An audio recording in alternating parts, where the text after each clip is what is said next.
Muito. Tanto que depois, Figo... O Peixe não vingou, é verdade.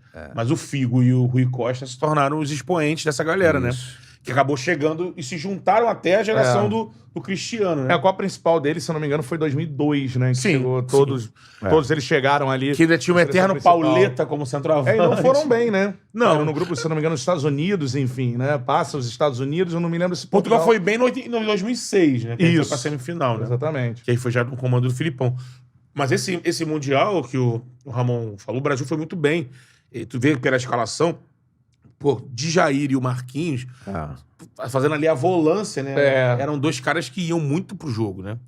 O Paulo jogava pra caceta, de passe, muito, lançamento, um negócio espetacular, né? Era um cara muito calmo. Djair era jogador da Lazio naquela época. Djair era um monstro. Exatamente, ele foi pra Itália. Muito inteligente, passe longo, tirava a bola da zona de pressão, jogador... Não, muito na frente naquele... Ele seria um jogador que hoje em dia era o queridinho. O Djair, talvez com 17 anos, ele era titular do Botafogo. Sim. Isso aí. E sobre a gente conversava sobre o Figo, né? O Figo foi o melhor jogador do mundo. Pô, foi eleito e tal, o melhor jogador do mundo muito tempo depois, obviamente, quando jogava já no Real Madrid, né? Passou pelo Barcelona antes, teve toda uma treta Ronaldo, envolvendo ele e o Fenômeno. Diferença. Nossa senhora, jogava demais. Mas ele na época já jogava. Na época ele era praticamente um volante. Não, praticamente meia volante. Não, nessa seleção. Nessa seleção. Meia volante. Depois ele virou um atacante. No Barça ele era um atacante. Muito forte, virou um jogador de lado. No Real ele acabou voltando pelo lado direito. Pro meio campo, né? Você foi passando um tempo mas ele era muito ofensivo, né? Eu tô falando assim, em 1989, na seleção, ele era talvez assim um jogador também defensivo, né? Ele fazia uma construção muito boa, que é um jogador muito inteligente, mas ele ajudava muito. Ele não era tão ofensivo quanto ele ficou sendo depois no passado dos anos. Mas ali Mas sempre foi muito inteligente, né? Dava pra saber ali, cara, eu tô enfrentando um cara aqui que pode ser melhor do mundo daqui a pouco. Não, já naquela época não. Pra você ver, o Peixe foi o melhor jogador do Mundial. E depois o Peixe não teve o sucesso que o Rui Costa. O Rui Costa era um grandíssimo jogador já. Cerebral, né? Cerebral, um cara inteligente pra jogar. Muito Benfica, Milan, né? O Rui Costa era brabo. Sampdoria, né? Sampdoria. Jogou com o Edmundo, Batistuta e Rui Costa. Porra! Não, na Fiorentina? Fiorentina, porque ele time na Fiorentina... Olha esse trio de o meio dos atacantes. O Edmundo ele ficou com saudade do carnaval. Cara. Eles caras estavam liderando o primeiro turno do Cáutio. Só dava Fiorentina. E tinha o Oliveira, que era o brasileiro belga. Ele ficou com saudade do Ramon, do Juninho. Aí ele voltou. Só falando de carnaval, nada a ver. Mano. Nada a ver. Não era para o Salgueiro e tal. Aí, cara, deu uma quebrada no ritmo, né? Porque eles seriam campeões italianos, cara. Seriam campeões italianos. Agora, o Ramon... Mas a gente fala do Edmundo. Edmundo foi muito importante para aquela geração, né? Porque o Edmundo ali em 1997...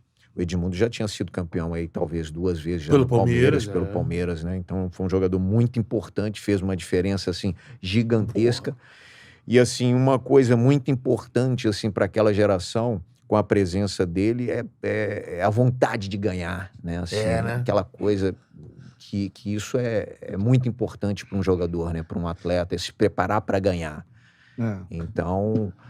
E depois da saída dele, aquele grupo, ele acostumou com isso, né? Mesmo depois da saída dele, ele saiu em 1998, né? Nós fomos campeões da Libertadores sem o Edmundo. Depois sim, ele voltou, né? Mas aí o Vascão também foi cirúrgico. Saiu o Edmundo, veio o Donizete e Luizão.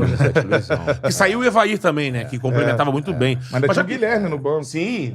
Como o Ramon desembarcou em 97... 96, eu desembarquei em... Não, você entrou no assunto do título de 97...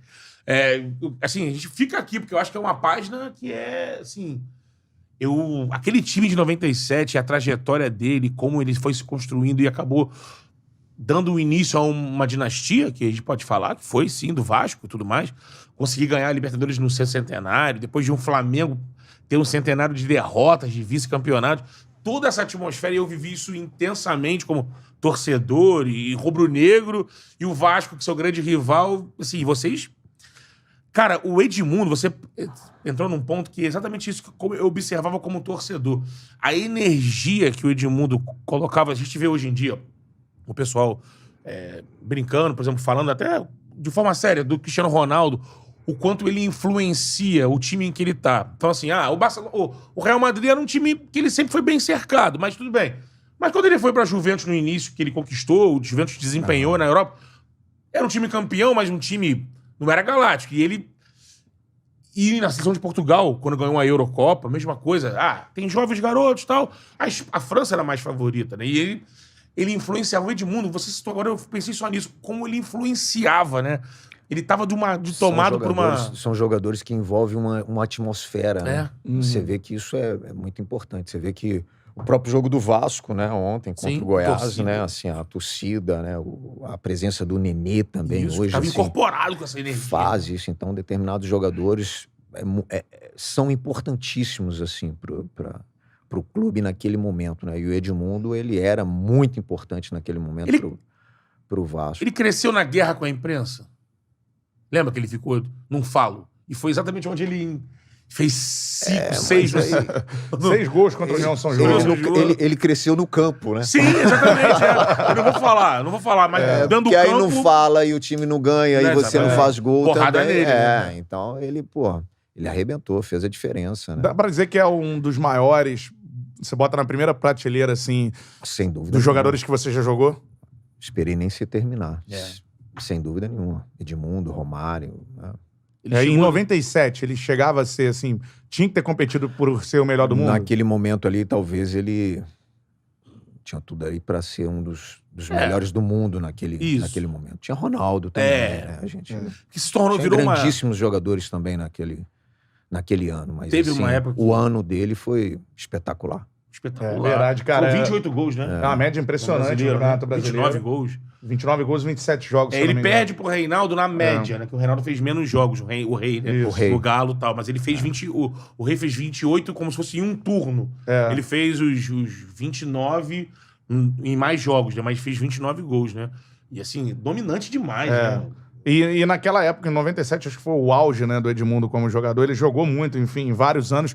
Mas em 97 todo mundo se lembra que ele, né, enfim, foi um campeonato brasileiro com mais de 1 gol por jogo. Sim. Mas eu queria saber, assim, o ambiente, o Edmundo no ambiente, como é que era, Ramon? Porque ele vinha do Palmeiras de polêmicas, né? Títulos, mas muitas polêmicas.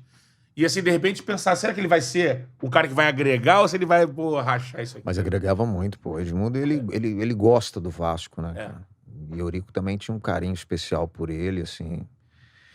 E fazendo gol, né, parceiro? Tem que fazer gol. Fazendo gol... Tudo funciona. Aí ele fazia diferença, né? O time também era muito bom, né? A gente queria vencer. Nós queríamos era ser campeões, né? Então, isso aí ajudou muito, né? Momento certo, né? Com o time certo. Então,